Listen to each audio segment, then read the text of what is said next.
la soirée est bien démarrée avec ces jeunes dames et ces jeunes gens qui nous conduisent dans ce temps de louange et d'adoration.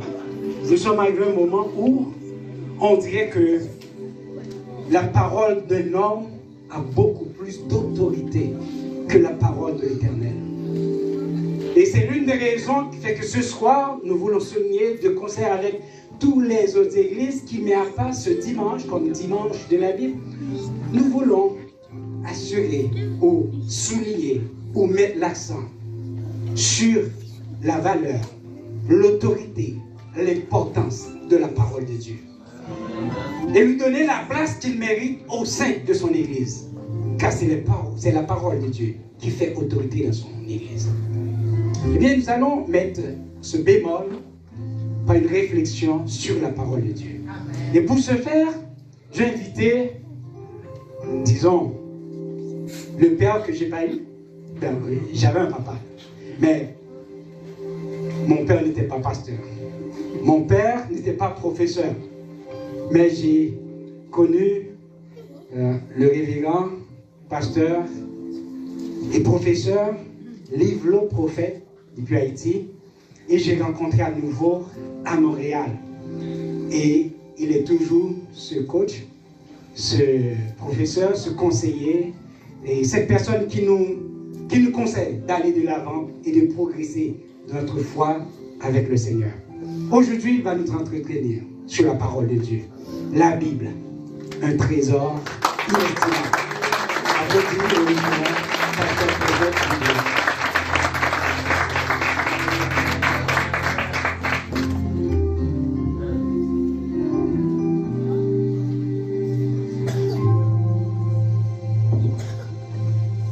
Mes frères, mes sœurs en Jésus-Christ, que la grâce et la paix du Seigneur soient avec vous. Amen.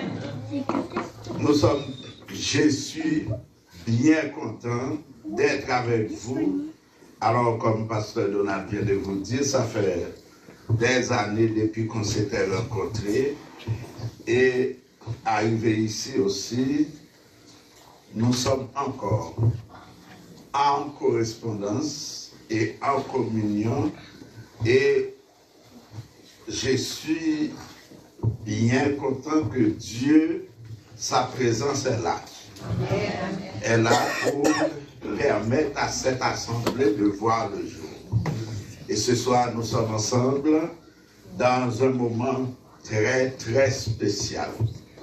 Alors pour cela, la lecture a été déjà faite dans le psaume 119, mais je vais lire avec vous 8 versets dans Néhémie chapitre 8, verset 1 à 8. Néhémie 8, 1 à 8. Le 7e mois arriva, et les enfants d'Israël étaient dans leur ville. Alors tout le peuple s'assembla comme un seul homme sur la place qui est devant la porte des eaux. Ils dirent à Esdras, le scribe, d'apporter le livre de la loi de Moïse prescrite par l'Éternel à Israël. Et le sacrificateur Esdras apporta la loi devant l'assemblée composée d'hommes et de femmes et de tous ceux qui étaient capables de l'entendre. C'était le premier jour du 7e mois. Esdras lut dans le livre depuis le matin jusqu'au milieu du jour sur la place qui est devant la porte des eaux, en présence des hommes et des femmes et de tous ceux qui étaient capables de l'entendre. Tout le peuple fut attentif à la lecture du livre de la loi. Esdras, le scribe, était placé sur une estrade de bois dressée à cette occasion.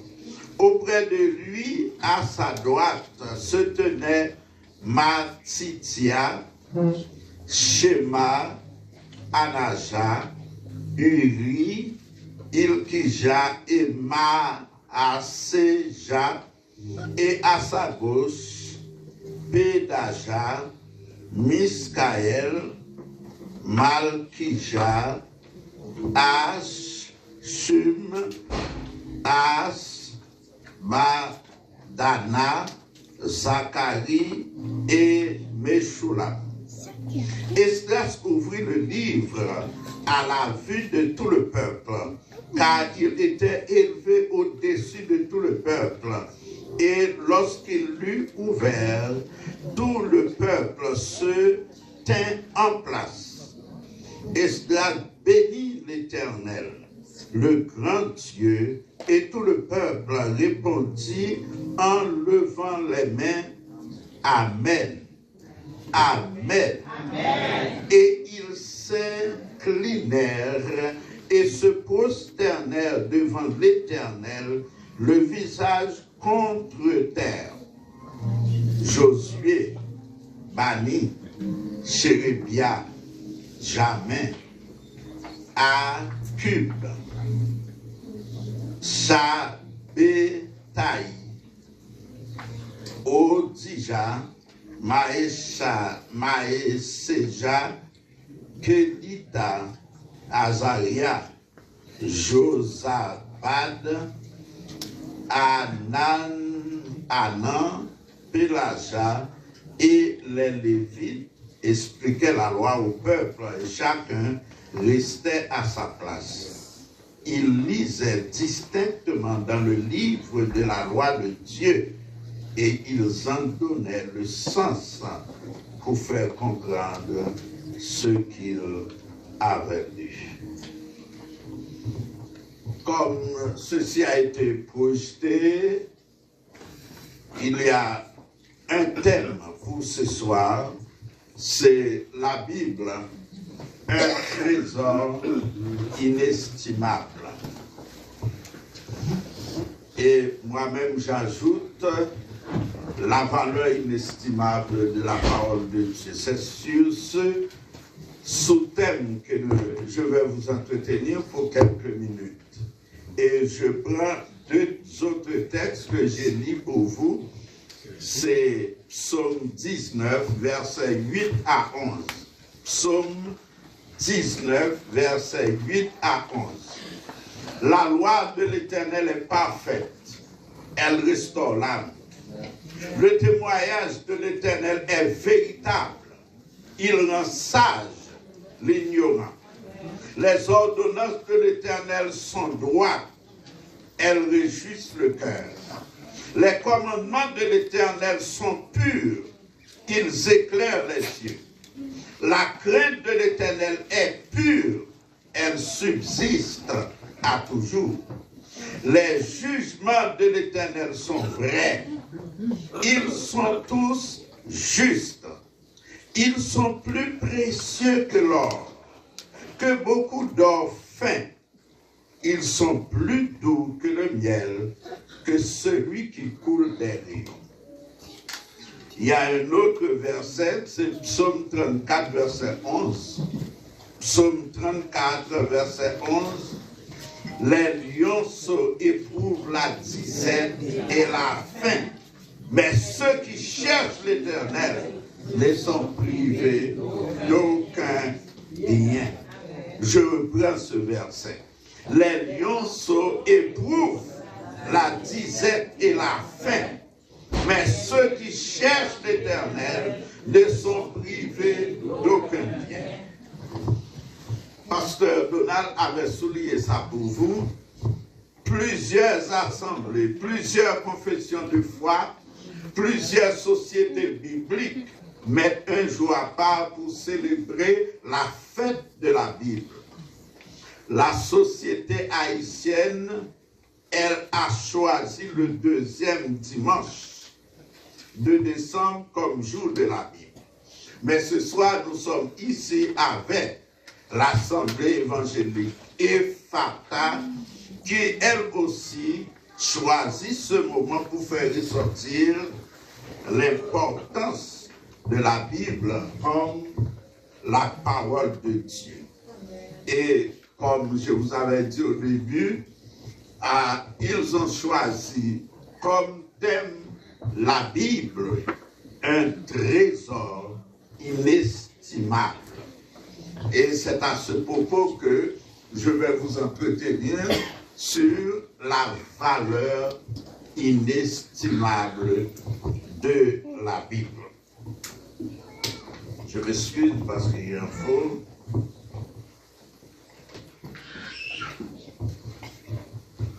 La Bible est la parole de Dieu.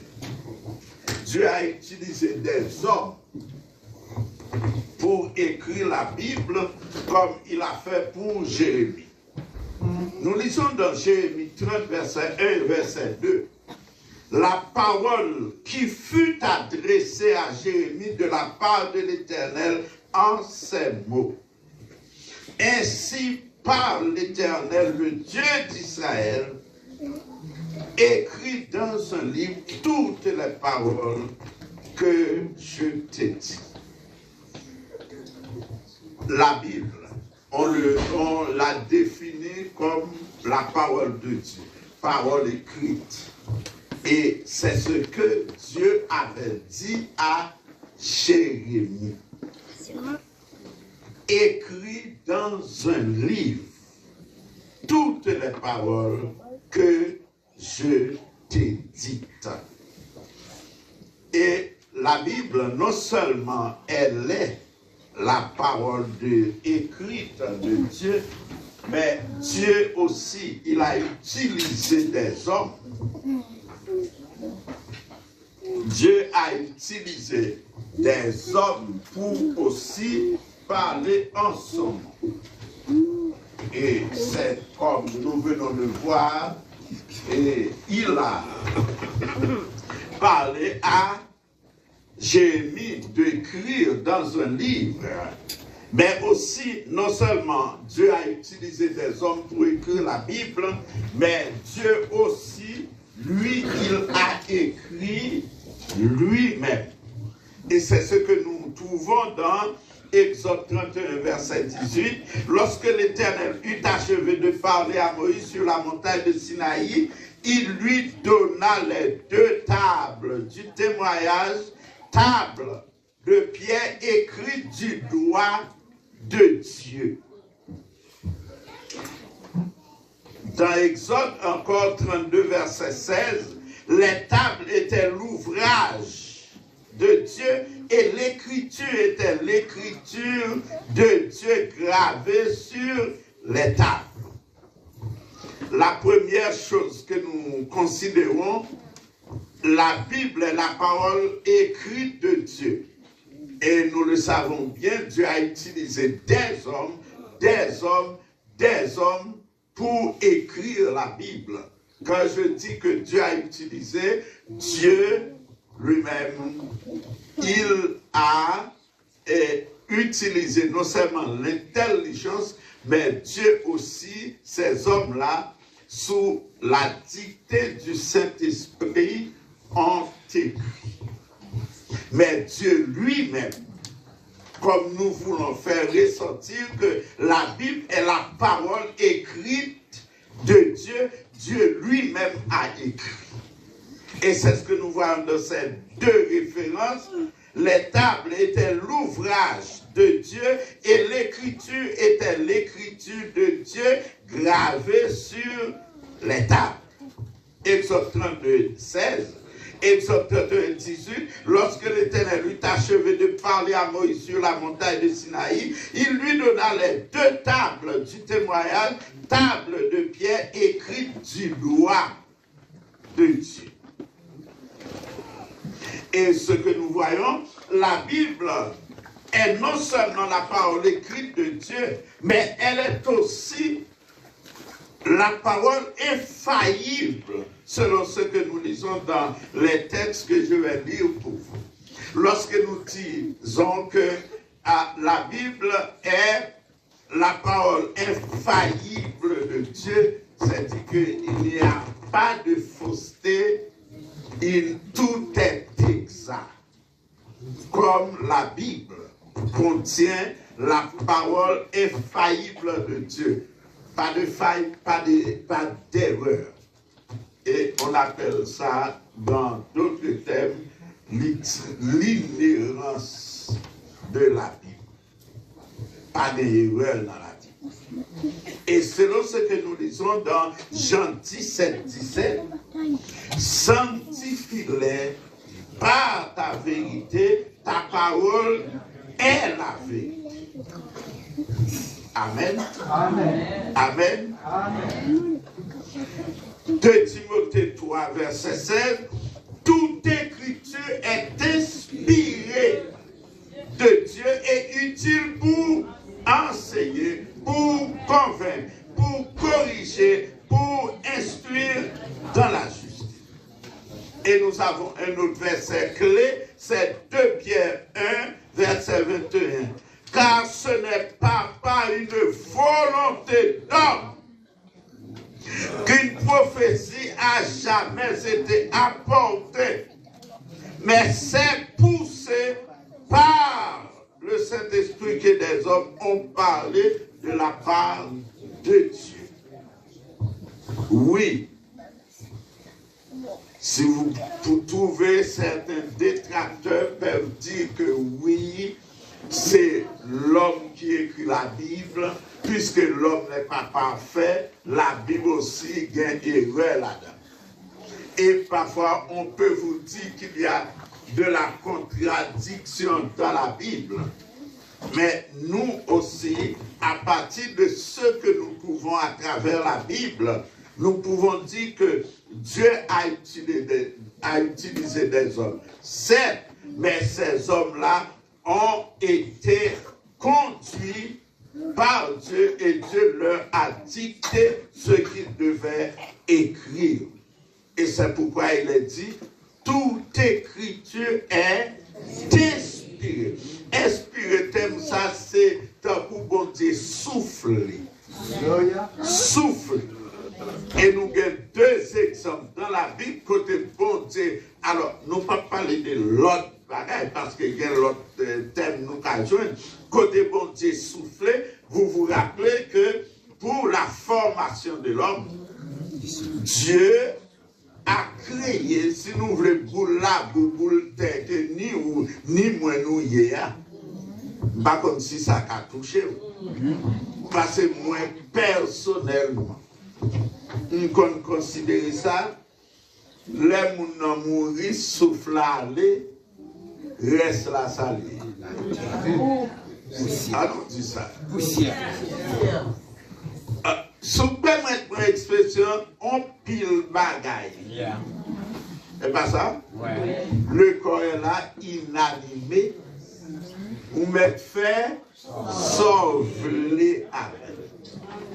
Parce que ça vous dit pour l'homme vignon être vivant par l'angle. C'est pile terre. Malo face avec nous. Non, c'est ce que nous sommes. Nous l'avons trouvé. Alors c'est pour dire que Dieu a soufflé, insufflé sa vie. Et nous trouvons aussi Jésus-Christ, après sa résurrection, il était jeune, moun fermé, et les jeunes, la Bible dit, il soufflait. C'est ça? Et il a dit, comme le Père m'a envoyé, moi aussi, je vous envoie. La Bible. Et Pierre nous a dit que pour nous parler, il faut Saint-Esprit, pas de prophétie travail sans Saint-Esprit par là. Et moi-même, les m'a défini. Les m'a défini la prédication. Moi, comparer la prédication tant qu'on gâteau. À partir de ça, Pierre dit ici, moi comparer la prédication, la parole de Dieu, ça a parlé à tant pour un gâteau. Gâteau pour nous-mêmes, c'est l'eau belle bagaille, li glacé, li décoré. Mais laissez-moi vous dire quelque chose. C'est pas ça gâteau. Ça c'est bébel. Gâteau c'est farine. Yo te prend avec toute recette. C'est ça? ingrédients, tout ingrédient, vous mettez dans la farine et puis vous faites, nous pouvons un gâteau.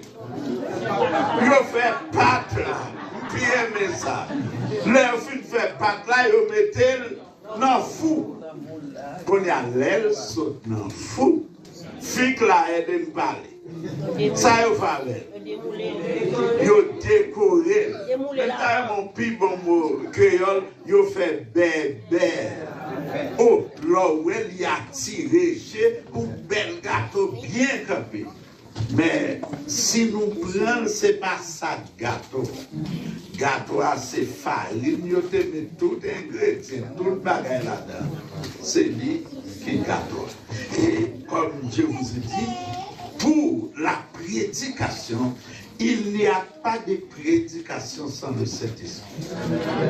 Amen. Prédicateur, là, comme ça. C'est l'homme parler, poussé par l'Esprit, dans qu'on y a un gain, ça la prédication émanée du Saint-Esprit. La Bible, un trésor inestimable, la valeur inestimable de la parole de Dieu. Nous avons 4 références que m'a précitées pour nous-mêmes, pour faire nous connaître qui valeur la Bible gagne. Premièrement, dans Psaume 119, verset 72, mieux vaut pour moi la loi de ta bouche que 1000 objets d'or et d'argent. Ici, la parole de Dieu, la loi de Dieu a plus de valeur que 1000 objets d'or et d'argent. Psaume 19, verset 11, nous te lisons, les jugements de Dieu sont plus précieux que l'or, que beaucoup d'or. Fin, ils sont plus doux que le miel, que celui qui coule des rayons. Et j'ai 2 autres versets. Il est vrai que ça parle de la sagesse, mais la sagesse, ça semble de pardon Dieu aussi. Et jadis, si on ne pas de sagesse ou besoin, demandez mon Dieu et la parole. Proverbe 3, verset 13 à 15 dit, heureux l'homme qui a trouvé la sagesse, et l'homme qui possède l'intelligence, car le gain qu'elle procure est préférable à celui de l'argent. Et le profit qu'on en tire vaut mieux que l'or. Elle est plus précieuse que les perles. Elle a plus de valeur que tous les objets de prix. Proverbe 8, 11, car la sagesse vaut mieux que les perles. Elle a plus de valeur que tous les objets de prix. Nous voyons que la parole de Dieu a beaucoup de valeur. Et nous disons valeur inestimable parce qu'on parle de l'argent, on parle d'or, on parle de perles. Ça, c'est valeur que la parole de Dieu gagne. Et non seulement la parole de Dieu est la Bible, est la parole écrite de Dieu, non seulement la Bible, elle est la parole infaillible de Dieu, mais la Bible aussi a de grandes valeurs, sous les valeurs marchandes. Et l'utilité de la Bible, nous avons lu ce verset-là, c'est dans 2 Timothée 3,16, nous te lisons au début, toute écriture est inspirée de Dieu et utile pour enseigner, pour convaincre, pour corriger, pour instruire dans la justice, afin que l'homme de Dieu soit accompli et propre à toute bonne. Toute écriture est inspirée de Dieu. Je vous avais dit, inspiré, lit en bas, bon Dieu soufflé dans nous, bon Dieu dicté, et à travers la Bible, l'Éternel ainsi parle l'Éternel. L'Éternel parla à. La parole de Dieu fut adressée Ah! Ok. Alors, nous disons toute écriture est inspirée de Dieu, premièrement utile pour enseigner. Alors, les Écritures nous enseignent principalement à ce que les hommes doivent croire par rapport à Dieu et quel devoir Dieu requiert de lui. Et la parole de Dieu nous montre la voie à suivre pour parvenir au salut. La voie à suivre pour parvenir à la réconciliation avec Dieu. Psaume 25, 9, 8, 9, 13. L'Éternel est bon et droit. C'est pourquoi il montre aux pécheurs la voie. Il conduit les humbles dans la justice. Il enseigne aux hommes sa voie. Quel est l'homme qui craint l'Éternel? L'Éternel lui montre la voie qu'il doit suivre. La Bible nous enseigne ce que nous devons faire et ce que nous ne devons pas faire. Et c'est pourquoi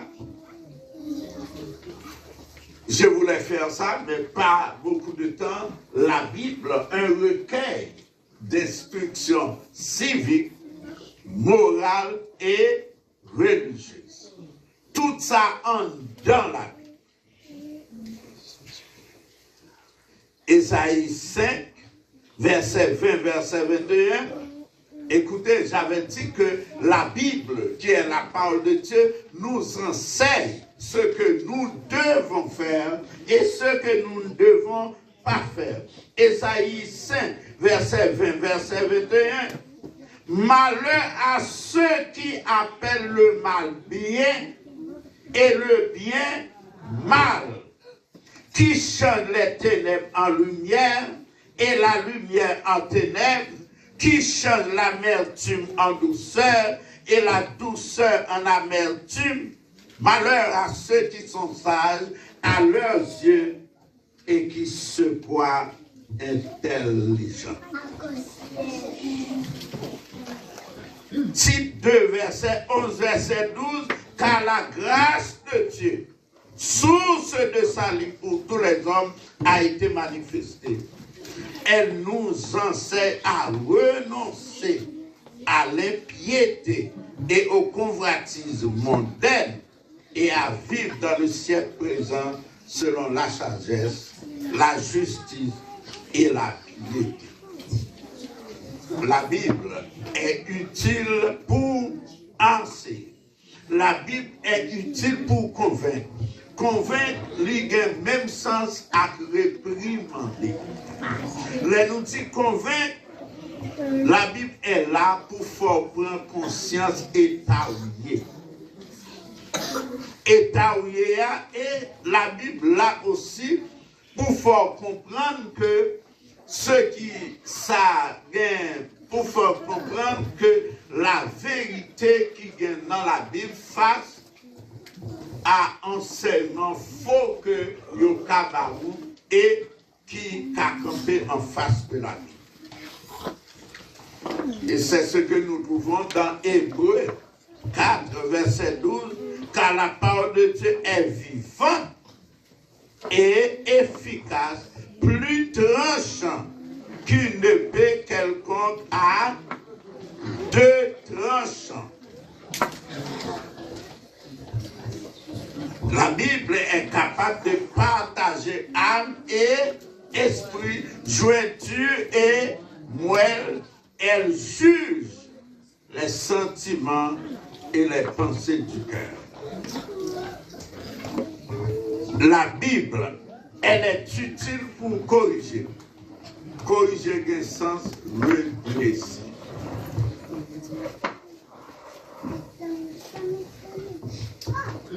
Dans tout domaine, son emploi est fait corriger, c'est un bagage qui pas droite, un bagage qui pas normal, ou à faire retourner dans l'état que tu as. Eh bien, les Écritures, elles ont la capacité de nous transformer nous-mêmes, de changer notre état en ce qui a trait à nos fautes. Et c'est ce que nous lisons au psaume 51, verset 7 à 9, verset 11, verset 13. Voici ce qu'a déclaré le psalmiste. Voici, je suis né dans l'iniquité et ma mère m'a conçu dans le péché. Mais tu veux que la vérité soit au fond du cœur. Fais donc pénétrer la sagesse au-dedans de moi. Purifie-moi avec l'hysope et je serai pur. Lave-moi et je serai plus blanc que la neige. Détourne ton regard de mes péchés. Efface toutes mes iniquités. Ô Dieu, crée en moi un cœur pur. Renouvelle en moi un esprit bien disposé. Ça c'est corriger. Ça pas bon. Ou corriger pour le vin. Bon, s'il te couche ou corriger pour le vin, droit. Et la Bible est là aussi pour instruire. La Bible, la parole de Dieu, elle est là aussi pour instruire. C'est-à-dire pour dicter le style de vie que l'enfant de Dieu doit mener, comme il est relaté dans Éphésiens 5, versets 8 à 12. Mais ça le dit. Autrefois, vous étiez ténèbres. Et maintenant, vous êtes lumière dans le Seigneur. Marchez comme des enfants de lumière. Car le fruit de la lumière consiste en toutes sortes de bonté, de justice et de vérité. Et puis ça dit, examinez ce qui est agréable au Seigneur et ne prenez point part aux œuvres infructueuses des ténèbres, mais plutôt condamnez-les, car il est honteux de Dieu ce qu'ils font en secret. La Bible est là pour nous instruire dans ça que nous devons faire. Nous sommes, autrefois on était ténèbres, mais maintenant nous sommes devenus enfants de Dieu. Comme enfants de Dieu, nous avons un style de vie pour nous. Même si de nos jours, ça m'a dit là, j'aime laisser dans la bouche, il parle même pas. Mais la Bible reste ce qu'elle est. Ses enseignements sont dans la Bible. Et 1 Pierre 1, 15, c'est dit, mais puisque celui qui vous a appelé est saint, vous aussi soyez saints dans toute votre conduite, selon qu'il est écrit, vous serez saints, car je suis saint. La Bible, un trésor inestimable. La valeur inestimable de la parole de Dieu. La parole de Dieu, la Bible, elle est la parole écrite de Dieu. La Bible est la parole infaillible de Dieu. La Bible a de grandes valeurs. La Bible est là, elle est utile pour enseigner, pour convaincre, pour corriger, pour instruire. Mais aussi, la Bible, qui est la parole de Dieu, elle procure aussi des avantages. Nous ne pas prendre pile temps parce que grand pile bagaille pour nous considérer un avantage là. Mais la preuve pour vous, pressé, eh bien, nous disons certains avantages que la Bible procure, premièrement, la joie. Et nous lisons ça dans Jérémie 15, verset 16. Nous aimons verset 100 Bible. J'ai recueilli tes paroles et je les ai dévorées. Tes paroles ont fait la joie et l'allégresse de mon cœur. Jérémie 15, verset 16. Deuxièmement, la Bible, comme la parole de Dieu, procure la paix. Psaume 119, verset 165. Il y a beaucoup de paix pour ceux qui aiment ta loi, et il ne leur arrive aucun malheur. Nous disons que, pardonnez-moi, la Bible procure des avantages. Et notre première, si nous disons parler de joie, parler de paix, nous avons une situation. Même si vous côtoyez là, il pas tant que l'autre côté nous connaît que nous pas nommer non. Mais si nous parlons de joie dans tout ça, nous parlons de paix. Mais il sorti dans la parole de Dieu. Et la parole de Dieu aussi procure la guidance. Psaume 119, verset 105, ta parole. Allez, non? Et est-ce qu'on veut prendre encore?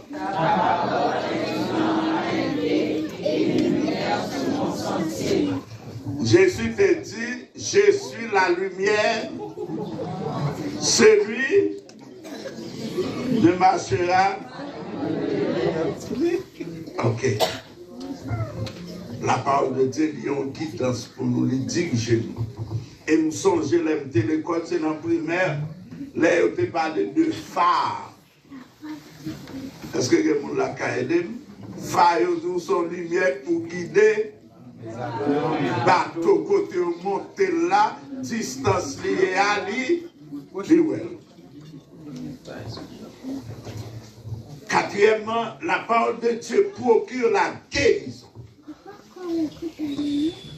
Nous lisons ça dans Proverbe 4, verset 20 à 22. Mon fils, sois attentif à mes paroles, prête l'oreille à mes discours, qu'ils ne s'éloignent pas de tes yeux. Garde-les dans le fond de ton cœur, car c'est la vie pour ceux qui les trouvent, c'est la santé pour tout leur corps. La parole de Dieu procure la restauration de l'âme. Nous te lisons dans Psaume 119, verset 8. La loi de l'Éternel est parfaite, elle restaure l'âme. Elle redonne la vie à l'âme. Et la dernière chose, la parole de Dieu procure, l'autre toujours, même pas qu'à prendre, procure la réussite. La parole de Dieu procure la réussite. La réussite, la s'allier, que ce livre de la loi ne s'éloigne point de ta bouche. Médite-le jour et nuit pour agir selon tout ce qui y est écrit. Ça me met car c'est alors que tu auras du succès dans tes entreprises. C'est alors que tu réussiras. Josué 1er, verset 8. T'es bon dernier, t'es payé la tranquillité de l'esprit pour l'avenir. À venir. Demain, c'est ça qui m'a l'homme plus problème. Ça qui arrive demain. Mais ça qui dans tout domaine. Mais Matthieu 6, verset 34, ne vous inquiétez pas du lendemain, car le lendemain aura soin de lui. Et l'autre gros verset, c'est Jérémie 29, verset 11. Car je connais les projets que j'ai formés sur vous, projets de paix, afin de vous donner. On apprend deux versets ça et puis c'est à la fin, nous dit qu'en dernier lieu, la parole de Dieu procure la tranquillité de l'esprit pour la vie. Parce que l'avenir, ça préoccupe tout qui s'accapare. Fini de. Mais la Bible qui est la parole de Dieu, la Bible qui est un trésor inestimable, mais ça dit nous, ne vous inquiétez pas du lendemain, car le lendemain aura soin de lui-même. Et Jérémie 29, 11, on allait ensemble. Car je connais les projets que j'ai formés sur vous, dit l'Éternel, projets de paix et non de malheur, afin de vous donner l'avenir. Dans le proverbe, il est dit, le cœur de l'homme a beaucoup de projets, mais c'est le dessein de l'Éternel qui s'accomplit. Mes frères, mes sœurs, la Bible est un trésor inestimable. La valeur inestimable de la Bible. Alors, beaucoup de livres sur toute matière, sur tout ça qui existait. Mais la Bible est incomparable. Et ça, là-dedans, si on prend temps, sous faisant la Bible pour lire, eh bien, bon, bonne tête chargée, ou y a là, parce qu'on pas qu'à empêcher, mais pendant qu'on vivre dans eux, ou à comprendre ça pour vivre, et même la mort. La Bible parle de la mort. Y a-t-il un homme qui puisse vivre et ne pas voir la mort? Il y a un temps pour vivre et un temps pour mourir. C'est ça certain, tout ne finit pas avec la mort. Après la mort, il y aura la résurrection. Et à la résurrection, on sera avec Dieu pour vivre éternel. Amen. Amen. Que bon Dieu bénisse.